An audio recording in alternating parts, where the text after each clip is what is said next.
हाय। सो एक क्लिप यहाँ पर वायरल होती हुई नज़र आ रही है एंड काफ़ी स्टूडेंट्स उसको लेकर के पेरेंट्स थोड़ा सा इनजस्टिस जैसा फील कर रहे हैं। तो आइए देखते हैं सबसे पहले पहले इस क्लिप में क्या है। ओके, सो ठीक है। हाँ फटफट लिख रहे फटफट एक बार वापस। ओके, सो यहाँ पे बोर्ड एग्ज़ाम्स है, यहाँ पे पेपर है, यहाँ पे इनका आंसर शीट है और इधर कुछ ना कुछ इनके बुक्स का मटेरियल है। Okay, first thing. Second thing, साथ में बैठे हैं, भाईचारा, जैसे ओपन बुक टेस्ट होता है। ओके एंड ठीक है, फाइन। ओके फटफट लिख रहे फटफट हाँ बाबा, हाँ ले तो चलिए, सो बेसिकली आइए समझने का प्रयास करते हैं इसका हम क्या इससे हम परसीव कर सकते हैं। देखो, एक हो जाता है यहाँ पे लीगल एक्शन। ओके, मैं लीगल के बारे में बात नहीं करूँगा, मैं बात करूँगा आपको इससे क्या फ़र्क पड़ेगा। क्योंकि अगर आपके मन में थोड़ा सा नेगेटिविटी आ रही है, अगर आपको इनजस्टिस जैसा फील हो रहा है, तो मुझे आपको बताना पड़ेगा कि इन लोगों ने जो कॉपी किया है या ऐसे जितने लोगों ने कॉपी किया है उस पर आपको पर्सनली क्या इफेक्ट पड़ेगा।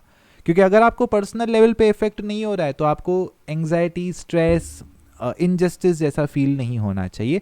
सबसे पहले पहले मैं आपको बता दूं, बोर्ड एग्जाम्स में मैटर करती है परसेंटेज। ओके, तो ऐसा नहीं होता है बोर्ड एग्जाम्स में कि किसी ने आपसे ज़्यादा परसेंटेज ला लिया तो आपका परसेंटेज गिर जाएगा। ओके, क्योंकि बोर्ड एग्जाम्स में परसेंटेज होती है, परसेंटाइल नहीं होती है। इसका मतलब अगर इन लोगों का 100% भी आ गया, आपको पर्सनल लेवल पे कुछ भी फर्क नहीं पड़ेगा। क्यों? क्योंकि जो भी होता है, इंजीनियरिंग होता है, MHT CET के बाद फार्मेसी होता है, दूसरे कोर्सेज होते हैं, हर जगह कट ऑफ जो भी होता है decide on the basis of MHT CET। MHT CET के बेसिस पे जो भी आपका कट ऑफ है वो डिसाइड होता है। और ये स्टूडेंट्स अगर ऐसे कॉपी कर रहे हैं तो समझो एक बंदर है, बंदर के हाथ में तलवार भी दे दिया, वो ऐसे तलवार गोल गोल घुमाता रहेगा, उसका ये सर कट जाएगा, उसको पता भी नहीं चलेगा। ओके, तो ऑब्वियस ही बात है ये स्टूडेंट्स आपके MHT CET में कंपिटिटर नहीं बन सकते हैं।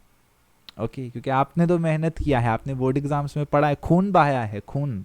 ओके, सो MHT CET के मार्क्स के बेसिस पे एडमिशन होता है।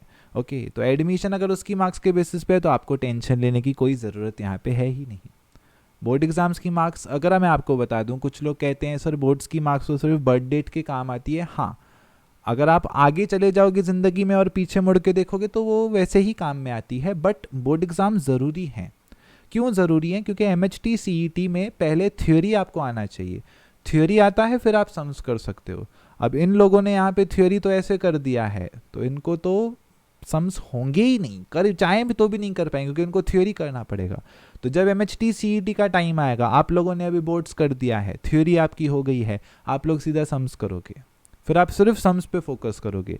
जब MHT CET आएगा, ये लोग क्या करेंगे, इनको पहले कॉन्सेप्ट देखना पड़ेगा भाई होता क्या है, क्या होती है वेव, सब देखना पड़ेगा। तो ऑब्वियस सी बात है आपको पर्सनल लेवल पे यहाँ से कुछ भी इम्पैक्ट मेरे हिसाब से यहाँ पे नहीं पड़ेगा। तो आपको एज ऑफ नाउ जो इमोशंस आपने ब्लॉक करके रखे हैं उनको आपको रिलीज़ कर देना चाहिए। पढ़ाई करते रहो, छोटी मोटी न्यूज़ से डिस्ट्रैक्ट ना हो, आप पे पर्सनल लेवल पे फ़र्क नहीं पड़ेगा। सब कुछ एंट्रेंस एग्ज़ाम पे ही निर्भर करता है। किसी का बोर्ड्स में 100% भी आ गया और MHT CET में समझो उसका 40% आया तो भी उसको कुछ भी नहीं मिलने वाला है, ये चीज़ अपने दिमाग में रखना। कट ऑफ सब MHT CET पे निर्भर होता है, बोर्ड्स पे इतना नहीं।